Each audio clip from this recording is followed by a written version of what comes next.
there it is. Ta-da!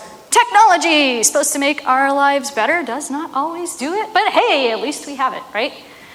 Greetings, Earthlings. I'm very honored to be here talking to you guys today. I ended up as the first speaker, so this is going to be fun. So, there's a guy, he's a nice, dutiful husband, and he knows that his wife's birthday is coming up in the next week or so. So he goes to his lovely wife, and he says, "Lovely wife, what would you like for your birthday this year?" And the lovely wife thinks about it for a minute, and she says, "You know, I think I'd like to be 10 again."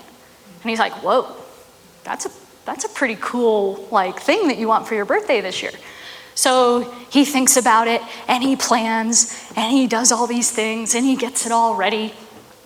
And on the morning of her birthday, she wakes up, and he gives her breakfast in bed, and it's pancakes stacked a mile high with whipped cream and fruit and a smiley face and chocolate chips and all the things.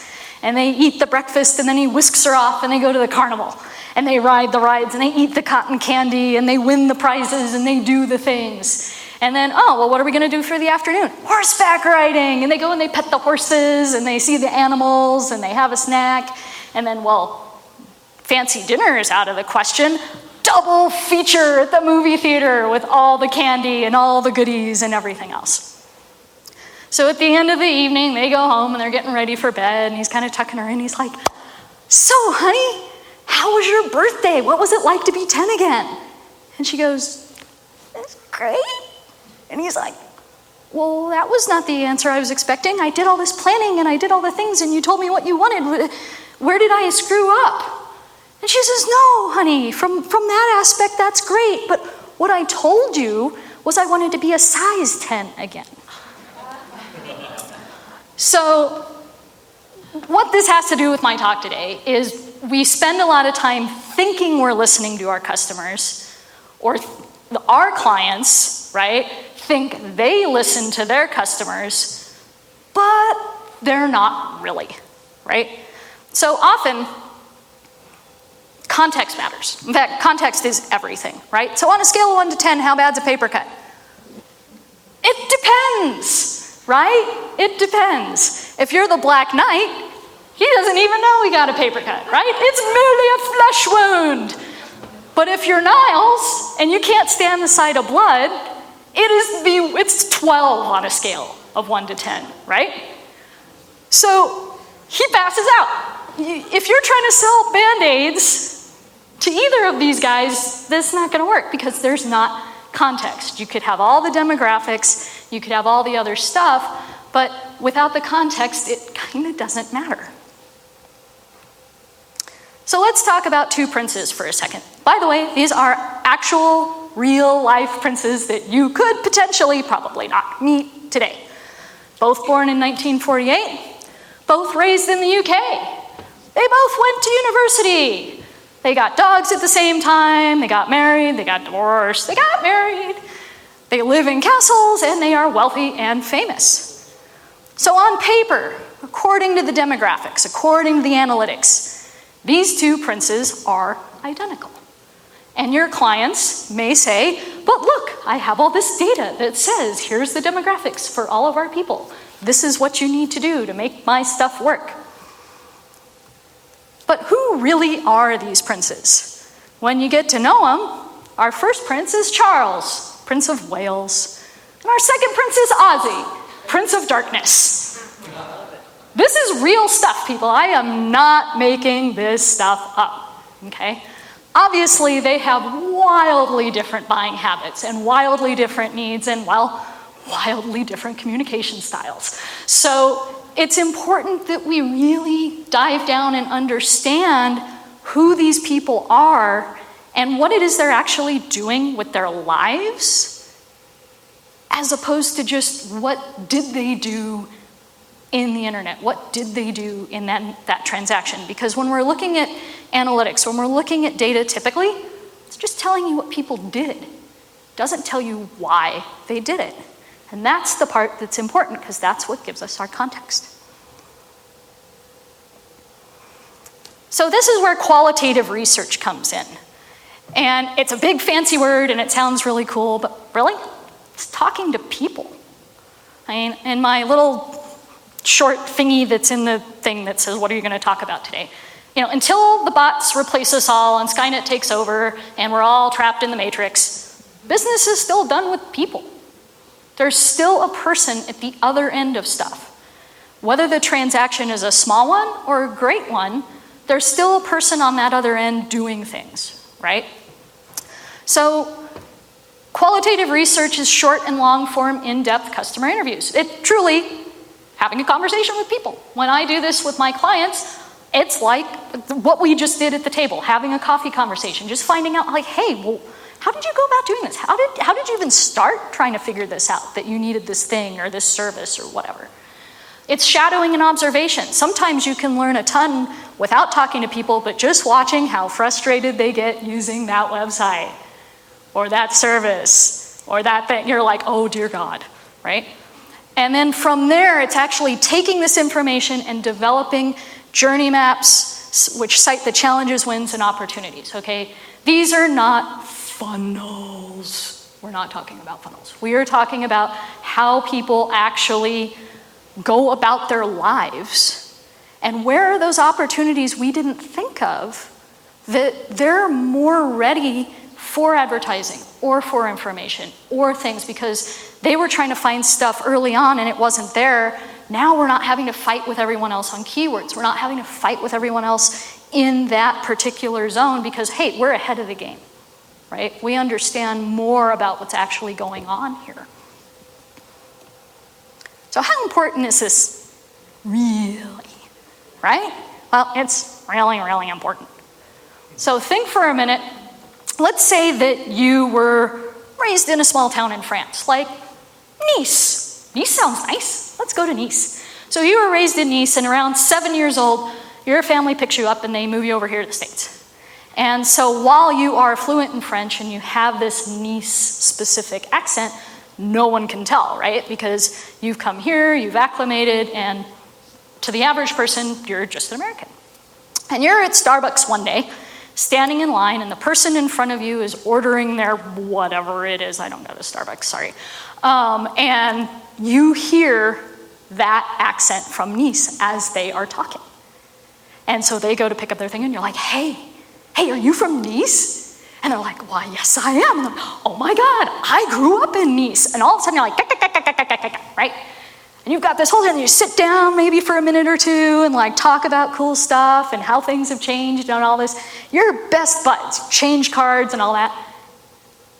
They could be a serial killer. Like you have no idea who this person is, but the shared language, that shared thing that trips that thing in you like, oh yeah, I know this. This is familiar to me. That's what builds that trust, that thing that we need, that people go, oh, I get your message. I get what it is you're saying. I see how this is relevant and relatable to me. So when we're talking about messaging in our digital marketing and things like that, we need to find that language. And in doing these interviews and getting the data, in really sitting down and going, how are people talking about our product and service in how they're using it, in what it was like to purchase it beforehand, in what it was like afterward when, hey, didn't quite live up to promises, I had to return it, or I had to get another part or something like that. What is that specific language they're using? Because when we put that out there, you hear it. You're like, oh, I know what that is. That's for me. And it seems like we're talking very much too specific, right? But we're not. Because in a whole crowded space, people hear the right things. And even if it's not quite right for them, they know someone, or it's almost there, right? So we need this information. It's really, really important because we need to make that connection with people. Otherwise, we're just throwing spaghetti at a wall, and it gets really expensive for our clients, right? Because we're like, well, let's try this and let's try that. We got the demographics. I don't know why it's not working. But if we, right, dude, it's a thing. So yeah, it's really important. So this looks like a typical digital ad that's not a big deal, right? Okay, I got Twitter. This is a real ad from 2018. Mountain Dew. Epic thrills start with a chug. Yeah, baby, we didn't choose the chug life chose us. I got to play my air guitar. They did this here in the States, and of course it worked with wild abandon because, guys are jumping out of airplanes, they're chugging their Mountain Dew. Yeah, Virgil's right with a chug. It was so successful here, and they were like, hey, that was fun. Let's take it across the pond to the UK. That'll be a good idea.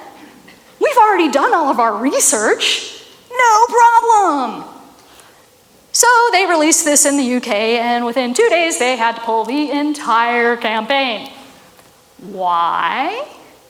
Because in Scotland, chug is slang for masturbate. Had they just done one little bit of putting this in front of somebody's cousin that lives in Scotland and said, dude, what do you think of this? And he sniggers and says, yeah, the chug life chose me. Like, it's not gonna work, right? This is why research is important. Now, this is a tiny bit of research, but recently, and this is way more recently, Tiffany's also super failed. So Tiffany's decided that they wanted the nice, young, hip Abercrombie and Fitch crowd to be buying their stuff. Let's do this and get the 20-year-olds in. I don't understand. Tiffany's is like, I don't understand why everybody who's our clients are over 40. Let's try and get the 20-year-olds in here. So they got the hot models, and they put the jewelry on them, and they did the things, and they put the ad out, and yeah, it didn't go well. It went so poorly that many women who had pieces of Tiffany's not only spoke up online, they put all their stuff on Poshmark and said, I'm done. Women were like, why is my mom no longer your Tiffany's person? She's loved Tiffany's for years. Now you don't like her, you only want young, hot models? What are you doing? It's not the problem that they decided they wanted to do a younger demographic. The problem was they didn't do any research into how can we merge this younger demographic with who we already have and make it a nice symbiotic relationship. So had I been involved in this, so for some reason Tiffany's didn't call me, I don't know, I would have said, well, why don't we talk to these older women and find out what was the first time they got their Tiffany's? What was that moment where they were like, yeah, I finally get this. I deserve this. I've earned this. This is this thing, right? It could be when they had their first child. It could be when, they graduated. It could be when mom passed it down to them. They got grandma's Tiffany's. All these awesome things that bring joy, right? That women would look forward to, or men, or whoever. I mean, it doesn't even have to be the young, hot women, right? All these moments that would really go, hey, that's something that, yeah, I want that Tiffany moment, right? And then release this campaign. Guess what? Now you're celebrating everybody. Now you have something they can bond over. And all it would have taken was a little bit of time to talk to the people who already bought the Tiffany's. And you know what? They're going to feel really special that you reached out to them and said, hey, we want your opinion. We want your story because this matters to us. We want to make Tiffany's great 100 years going forward. Instead, they biffed the brand bad, dude, like way bad. So you can listen to me yammer on up here, but actually Harvard Business Review and a bunch of other people have talked about this stuff too and how incredibly important it is. So most of the time, we're just putting stuff in front of people that says, oh, do you like A or do you like B? Is the button better here? The button better there? Oh, I'll try this word and that word and everything. But again, the humanity isn't in that, right? The humanity isn't there. And sometimes, a lot of time, we can be doing this and figure out that we're completely on the wrong track because we connected the dots the wrong way. Because we didn't have that context on how the dots actually go together. When we understand that, we have that context, all of a sudden you can be like, oh, that dot is crap. We're not going after that dot. We want to go and look at this dot over here. Nobody's checking that out, right?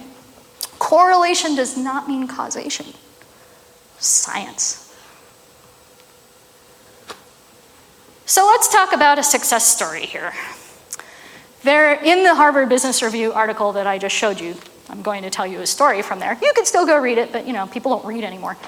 So there was a company that decided they wanted to build really cool, sleek townhomes for seniors who were downsizing, so that when they went from their big house, they would have this epically cool, really nice, sleek place to move into. And so they spared no expense and built these townhomes, and they got their first row of them up and everything. And they're like, look, it's close to this, it's close to that. They did a ton of focus groups on what kind of appliances should we have, and what kind of finishes should we have, and what should the location be, and all this. And so they're like, yeah, we know what we're doing. We've got this marketed, no problem. In a hot real estate market, they put these things on the market. Crickets. No one is interested in these things. People come, they walk, they look, they don't buy. And they're like, we must have done something wrong. So they go back and they get their focus group again.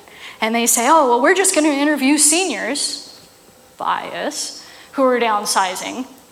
And we'll just ask them what they think about these things again. And so they're like, well, what could we improve? And what would make this your perfect home and everything? And they're like, well, I like breakfast nooks, and I like bay windows, and they get them all together, and they have their little, 12 Angry Men session, and they go and say, okay, we've got to change a bunch of stuff. So they make this giant bathroom, because they're like, those are pretty bathrooms, and they put in the bay window, and they put in the breakfast nook, put it back on the market, lower the price. Crickets. They're like, we've got a serious problem. We only have one more shot at getting this right. So they hire a brand experience designer. Not me. One like me. And they say, great brand experience designer, can you go to our people and can you do this qualitative research and tell us what it is that we're missing here? Because we're missing something. We don't know what we're missing. So the designer went and interviewed all the people, and they said, you know what, I think you're looking too narrow. I think what you really need to do is think about anyone who's downsizing. Because downsizing isn't just for older adults. Downsizing is for someone who gets a divorce, maybe. Downsizing is for someone who moves to Denver from somewhere else. Downsizing can happen in a variety of ways to a variety of ages. Let's instead look at what downsizing truly means. And when they did this data and they did these talks, the stuff that came out wasn't about, floor plans and how close it is to things. Yeah, it's important. The stuff that came out was like, I got stuff. With the older people, it's like, our dining room table is where we watched our kids grow up.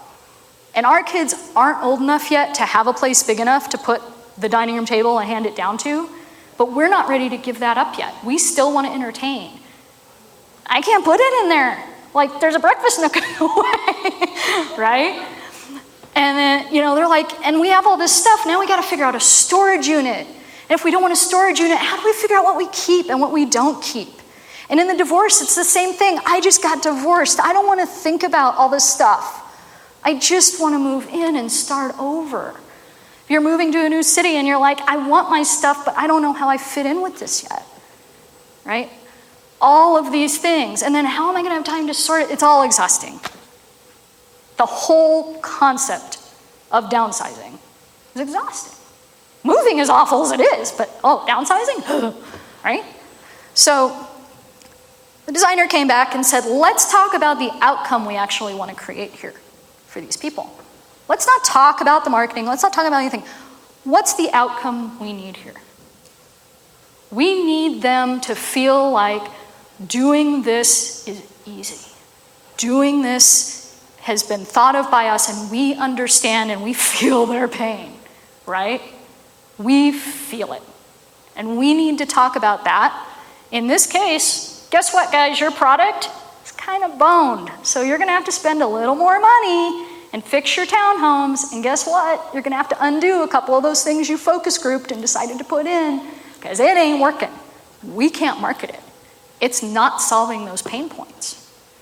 So they went back and said, all right, you know those garages that you just built because you're starting on your second set of townhomes? You're not building the second set of townhomes yet. We got to get these sold first. So you know what you're going to do? You're going to take those garages and you're going to provide free storage for the first year for all of your people that buy the townhome. Now they have somewhere to put their stuff and still park their car. Yay, win. Okay? Secondly, yeah, you know that bathroom you just built that you can bowl in? We're going to take that down to more of a reasonable sized bathroom, and we're going to create a sorting room where they can put their stuff that they're like, do I need it? Do I not need it? I'm not sure. We're going to put it in there, and that way when they have company, they just close the door. They don't have to be out a guest room when friends come or family. They don't have to frantically clean the house. They can just have the room of requirement, Harry Potter, so that they can do whatever they need to do with that, right? And lastly, that breakfast nook, gone, right? We're also going to change the configuration just a little bit in the living room dining area so they can fit that big table. And it looks right. And they can still host the big family dinner that they want to do. Or maybe they've never done it before because they are moving out here and this is their first foray on their own. And they're like, I want to have the family come to me. That means a lot. So they did all these things. And then when they did the marketing, they didn't talk about, oh, it's, prime real estate. Oh, it's got stainless steel stuff. It's got all the best things. They're like, hey, we've got a spot automatically for you to put your stuff. You've got this sorting room. Bring the table. Bring your furniture. We've thought about that. Don't worry about having to sell all the stuff. Bring it. Bring it. We'll make it work. And the experience designer also said, guess what? You know how you lowered the price before?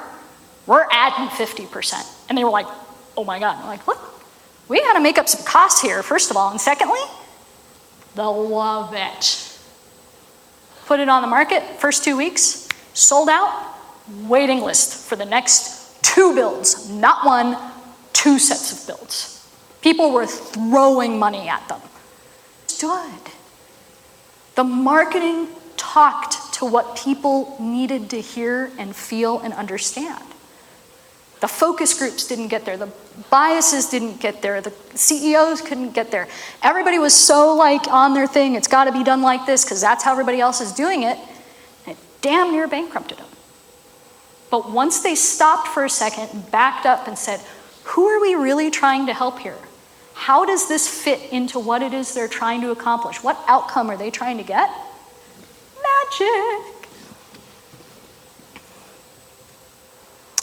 So analytics can give you a lot of data points, right? And you can say, oh, I think it's going this way, and I'm pretty sure it's going that way, and according to trends, things are doing stuff like this, right? But when you have context, all of a sudden you have so much more of the picture on how the data points actually come together and where it is you need to put your effort. It makes everything faster and better. And just human.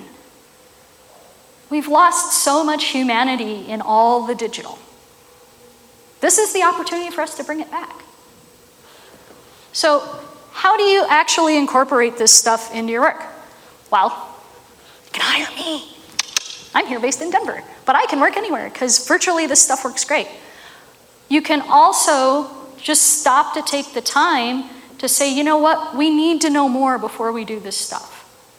If you don't know, client, hello client, tell me about your customers. My customers are women between the age of 35 and 45 that drive a minivan. No. Let's stop and really think about what the problem here is that we're trying to solve. Because you know what? If they're having trouble with their marketing, there's always systemic business issues as well. And if you do your best job ever and you nail every single bit of it, if they have the systemic business issues and it's not producing, even though you've done everything 100% correctly, you're fired. And that sucks. The other thing is it's an excellent brand differentiator to step back and say, hey, you know what? We really need to know this stuff. It matters. And it matters because I want to see your business succeed. I want to see your business be amazing. But where it extra matters is when you do this work, all of a sudden, all those executives that are kind of on board but kind of not, they see what's going on. You now have allies instead of adversaries when you're asking for new stuff because they have a deeper understanding of what's actually going on. Who are these people we're talking to? Oh my God, this matters. Oh wow, I had no idea that was a problem. These are things that I typically hear when I work with. My business owners are pretty cool. They're pretty savvy. They're like, I know people, and they actually are pretty up there with it. I'd say they're like 80%. And then we bring the data back. I'm like, hey, did you know this is a thing? And they're like, oh my God, I had no idea. I've been doing this a really long time, right? Because most of the owners are separated just enough, or really a lot, that they haven't talked to a customer in who knows how long. And even if they are talking to them, customers are going to lie to them. They are, because they have that relationship and they don't want to make the client feel bad unless they're really pissed off, and then you have a whole other problem. But they tell me things, or they'll tell a third party things, or they'll tell someone else in your department things that they will not tell their customers, and they will not tell you. And when you have those magic things, it makes your work awesome. You can go so much farther, so much faster, and so much better. And they'll see the results, but they'll understand why it matters. And they'll understand why they need to keep down in that same direction. And yeah, those are all my cars. So, let's go! If there's one thing I want you to take away from all of this, other than I successfully did not drop a bad word during the whole thing, which is really difficult for me. If there was one thing that you could know about your customers that you don't know right now, and you found that out, how would it change how you do business? How would it change how your clients do business if you're finding that out for them? What things would you do differently? And would it make the world like just freaking awesome? It would, right? Because now we're doing cool stuff. We're not just looking at analytics and churn and ROI is really important. But all those numbers, just trying to get vanity metrics because hey, it makes the CEO feel good. We're actually making life better for people. That's what this is all about. So anyway, I'm Tish. Brand experience designer, car nut, chess prodigy. Yes, I did used to compete professionally when I was in high school, among other things. I tell really good jokes. Some of them aren't even like naughty. Anyway, questions, comments, short, clean jokes, send the box around. I am happy to talk to you people because hey, that's what I do for a living. It's awesome. Somebody send the fuzzy box. Toss that over here. So I know your company, can do this work for us, but if we were trying to take it in-house and do it, having these conversations with customers and stuff, do you set aside a couple hours a week to do that? So it really, actually make a decision? It depends. So there's a lot involved in it. The first things I suggest is picking some basic stuff that you're comfortable with and asking those things where you're like, you know what, we never know these things. Let's just start asking them. The hardest part is not leading the witness, okay? So it's making sure you're asking open-ended questions that are not yes, no, and you're not putting in all fun kinds of adjectives to lead them down a particular path, right? So that's the first thing. So great things to say is, how do you feel? What do you know? What do your clients say? What do they think? And then when they give you these things, well, how do you know that? That's always the thing to follow it up with. Because if they're like, well, I just know because I'm Mr. CEO guy, That's usually a bad sign, right? Or you're like, maybe we should have somebody. A great couple of books you should read. Get ready, people. Indy Young wrote a book, and now the name just went poof. Let me give you the other book.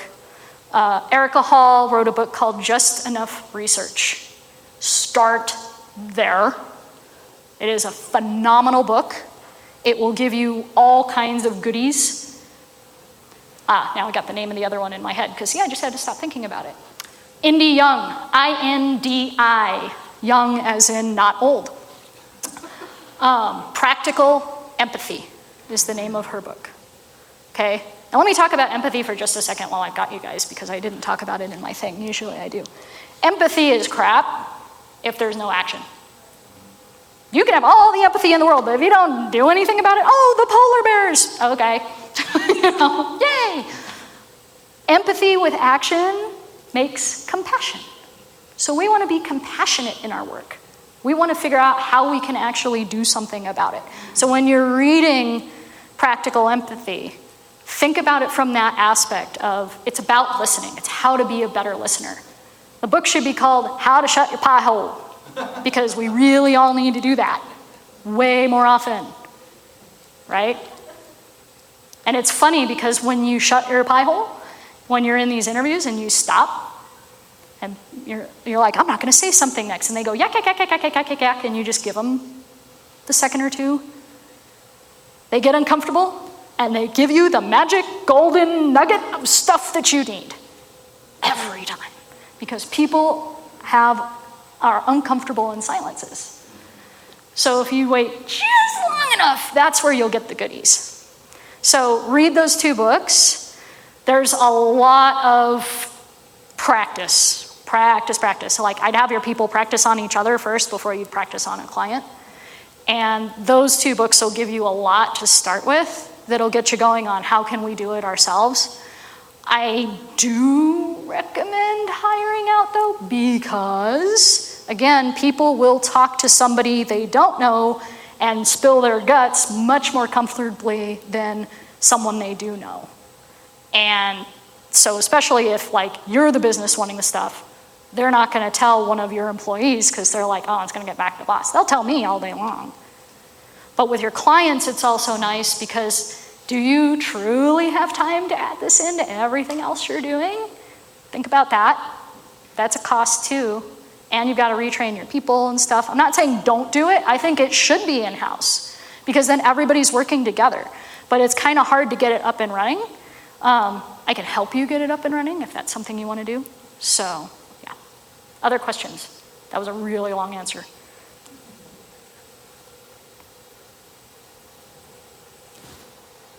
We're actually coming from an academic setting, university, and So everyone else, I can hear you, but everybody else might not be able to. Big dot. So we come from a university, academic setting, and we are research oriented. So our marketing is not necessarily geared for everyone. It's very specific, and it happens to be cannabis research. Mm-hmm. And the biggest obstacle that we run into is that word, cannabis. So just wondered if maybe you might have some tips or guidance or advice because we are really trying to hone in on the research audience, not the cannabis user necessarily. Right. So we're kind of challenged. So have you ever talked to some researchers and asked them, like, what's up with the naughty word? Like, seriously. Oh, how does this word make you feel? Like, why does it make you feel that way? What are your stipulations about what would make you, what in the past when you've been doing this research or whatever has made you feel better about the work you're doing? What got you into this in the first place? Like, I would be asking all kinds of things like that and trying to understand how they even got into it, and then what is the specific hang-ups? And you might have a little bit of rainbow of stuff, but you're more getting down to, all right, is it language-based? Is it presentation-based? Is it something else? And then you could work from that. I would need to talk to you way more to give you a better answer, but that's the short answer would be like, talk to them and find out like why. Why is the key thing in everything. It's like, why do you have that feeling? What does it do? Never, here's a key thing, never ask people what they're going to do in the future. They will always lie to you because nobody knows what they're going to do in the future, right? So would you do this? Would you blah, blah, blah? Will you tell your, NPS score on a scale of 1 to 10? How likely are you? Oh my God, it's the worst thing ever. People don't know what they're going to do in the future. People know what they did in the past and why they did it, but they never know what they're doing in the future. So don't ask future-based questions. Always make past-based and why, because that's going to give you real answers. Don't ask them what they're going to do in the future. Somebody come up to me and say, hey, Tish, are you going to buy a Ferrari in the future? I was like, oh, hell yeah. The secondary question to that is, which Ferrari? That's where it gets tough. But that could, and maybe Ferrari does something dumb and I don't buy a Ferrari. I don't know. It's the future. Who knows what's going to happen in the future, right? Anything else? We good? Joke? Say what? Can you tell us a joke? Ooh. Well, yes. I could tell you another joke. Let's see. What's a good one? Oh, I can't repeat that one. I can't repeat that one. It's a problem. It's a problem. Oh, I got one for you. This one's great. This is sadly, one of the last jokes I told my grandfather before he passed at 98 3/4. He and I loved to do jokes all the time. So he was a big golfer. And so this preacher decides, hey, I've got a few hours today. I'm going to go in and I'm going to catch a game of golf. So he goes down to the golf course, and he normally just likes to solo and play by himself and kind of ponder things and think about what sermon he's going to do and stuff like that. And while he's getting ready, this guy walks up and he's like, hey, let's do a twosome. I don't have a spot. Can we do a twosome? And the preacher's like, well, I actually was looking forward to just kind of meditating and doing things. I'm like, no, come on, let's do a twosome. Like, come on, it'll be fun. And the preacher, wanting to be nice, says, okay, let's do a twosome. So they get halfway through the first hole, and the guy's like, you know what would make this fun?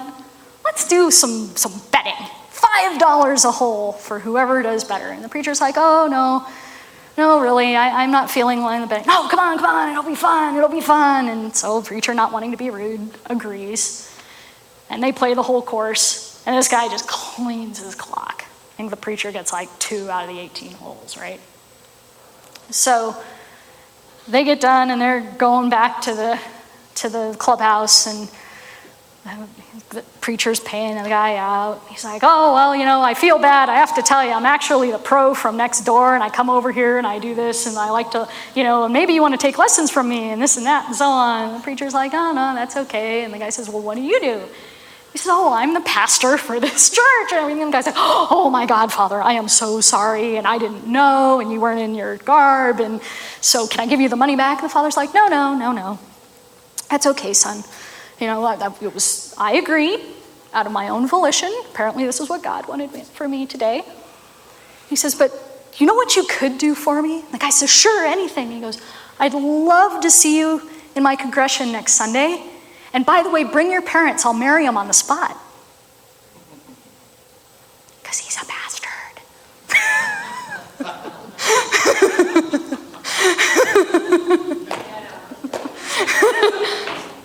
Right? There you go. All right. Clean. And yet, I even didn't say that I had to cue you guys in on the dirty word. All right. Thank you, everybody. I appreciate it. It's been an honor. Don't hesitate to reach out. Awesome. Thank you so much. Excellent work.